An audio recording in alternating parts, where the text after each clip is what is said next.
Hello everyone, Adam here, and today we'll be talking about the Cordyceps infection from The Last of Us, from how it infects humans, its spread, immunity, and the various stages of infection found in the first game, and states confirmed for the second game that is set to launch on June 19th for the PlayStation 4. Cordyceps is a fungus that includes about 400 different species. Each one is specific to an insect or arthropod, with even some that target fungi. In the world of The Last of Us, a mutated strain of the Cordyceps leaps to humans and starts spreading throughout the United States in 2013. According to newspapers found, the infection originated in South America and was spread through crops across the world. The fungus would infect the host's brain, causing mycelium, which is a bacterial colony to promote the growth of the fungus in the host and destroying the user's brain cells, erasing the host's memories and turning them into a feral creature, operating with only the basic instincts and spreading the infection. After infection, the host will undergo a variety of stages depending if the host remains alive, and as confirmed in The Last of Us Part 2, the type of environment the host is in. The infection can be passed by direct contact with spores or by an infected human's bodily fluids. Spores are spread through corpses of infected hosts who have died. When killed, the body is turned into a breeding ground to dispense millions of spores. Infected close to death will often find dark, closed, moist areas to ensure maximum growth. The infection can only be spread through a live host and cannot bring the dead back to life. However, dead bodies within spore areas can be used as a food source for the fungus, as seen in the game when Joel and Tess find some of Robert's men. It's unclear how long this person was there before the fungus started growing, but considering that they find someone alive who hasn't turned yet, it has to be hours. Stage 1. Runners. After 2 days of infection, the host loses higher brain functions and becomes what is known as a runner, becoming hyper-aggressive towards any non-infected and cannot be reasoned with or use higher brain functions, essentially going feral and operating with the most basic of instincts. Since eyes are the first target of the infection, all infected have poor eyesight and don't respond to light. This means non-infected can't sneak past most runners if they're hunched over, but this doesn't mean they are totally blind and they can't see you if you get too close. Runners maintain some human characteristics, often moaning and mumbling to themselves.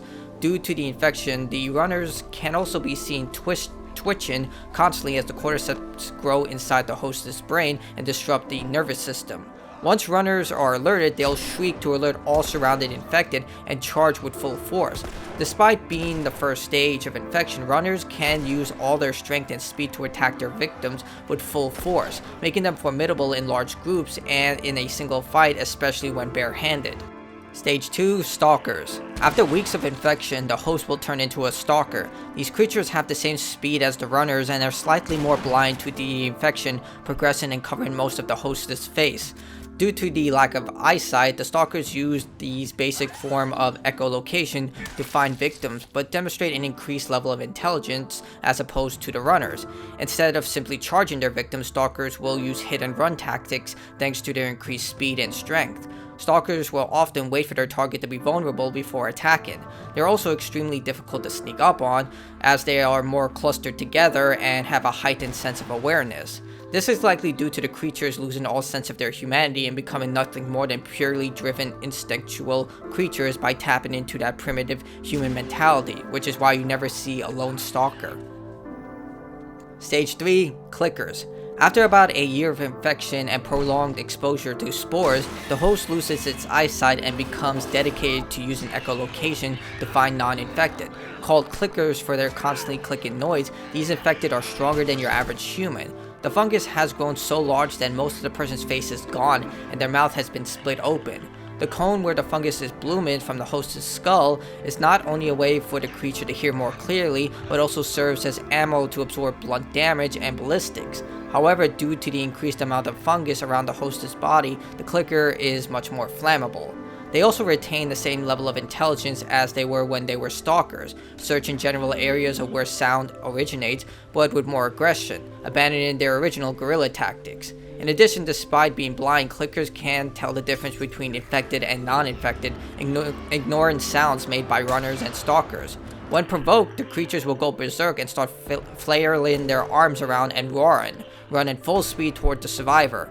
However, due to the creature's increased levels of mutation, their body parts and nervous system have been largely damaged, making them slower than runners and stalkers. Due to the clicklers also being blind and constantly need to produce sound, it's very hard for these creatures to sneak up on people, and you'll generally know when there's a clicker in the area. In addition, judging from the scenes from David and Ellie fending off infected in the sawmill, clickers are extremely resistant to cold. This is likely due to the increased damage to the nervous system, so the creature simply does not feel cold anymore. Stage 4, Bloaters. The fourth and rarest form of infection. Taking nearly a decade to reach this state, bloaters are covered in heavy armor like Cordyceps fungus, with no visual signs of their original human form other than the fact that they have a human structure. It's likely that this variant can only be created in dry environments. Like clickers, bloaters are blind but much stronger and slower, with the strength to rip off a human jaw and even crush a skull. Once grabbed, it's an instant death. You cannot use a shiv to escape.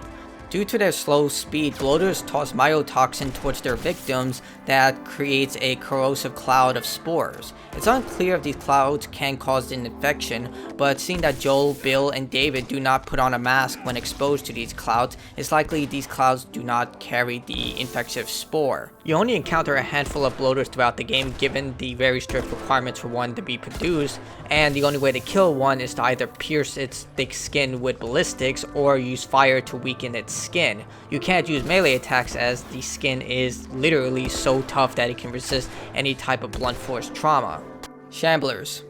Samblers are a variation of the bloater Ellie will encounter in The Last of Us Part 2. Sharing the bloater's strength and durability, the Samblers spray gastric acid when close to non-infected. When killed, the Shambler will explode with violent force, spreading more of the corrosive gas. This creature is likely a mutation when exposed to high levels of moisture at a constant rate, such as rainfall. Seeing that Ellie will head into Seattle during the events of the next game, which is notorious for having heavy rain, this is likely the reason behind the change into bloaters to Shamblers, and isn't technically a new stage, just a mutation dependent on the game's environment. Director of The Last of Us Part 2 and Vice President of Naughty Dog Neil Druckmann did confirm that there is a new stage of infection. However, there is no information on what this creature is other than a sound clip. My guess it's in a collection of infected merged into one. After all, by the time these infected reach clickers, their bodies are so mutated that it's hard to see them as human anymore. They're now just giant collections of cordyceps, and if they're all bunched together, still alive and in a heavily moist environment, my guess is they're gonna fuse together to create some sort of horrible creature. At least, that's my guess. While technically not a stage, when an infected is killed or an individual dies within spore areas, the fungus will continue to grow, using the body as a source of food. The corpse will become brittle and the fungus will begin to spread around the surface where the body is located, eventually fruiting and emitting millions of spores. The fungal plants can only grow in dark, moist areas away from the sun. This is why you never see fungal plants outside where there is plenty of airflow. Cure. Currently, there is no cure to the infection. The only option is prevention and natural immunity. Quarantine areas do prevent the growth of infection with daily raids committed by the military of each quarantine zone. Any infected hosts are immediately euthanized and their bodies are burned. This also prevents the growth of spores, as a body is needed for a sporal plant to grow within an area. After an infected is killed, their body must be burned to prevent them from turning into a fungal plant. The military uses a type of device that scans the user's brain to detect any trace amounts of spores. Once detected, they are immediately shot or injected with a deadly serum in order to kill the person quickly and efficiently. In fact, we see this within the second chapter of The Last of Us, where an entire building is raided and one individual who tests positive for the infection is immediately euthanized without a second thought. Immunity. Those immune to the infection can be bitten and breathe in spores while succumbing to the infection. However, those infected will still attack those who are immune regardless, even though they're technically infected. Despite carrying a mutated version of the cordyceps, those immune cannot transmit the fungus infection to others. While it was left uncertain whether Ellie biting David could transfer the infection, she kills him within hours before the 1 to 2 day period is needed to see if the infection takes hold. However, in The Last of Us Part 2, Ellie is seen kissing her new lover Dina, who hasn't been shown to be infected in any way, so despite exchanging bodily fluids, Ellie cannot spread the infection to other people. So that's the Cordyceps infection. I also have a full set of videos for Days Gone examining the Fever virus if you're interested in that game. I have all those links in the description below, including a non-commentary walkthrough for The Last of Us. I will also be producing an update of this video once The Last of Us Part 2 comes out in order to update any information provided by that game. As always, thanks for joining me, and stay awesome everyone.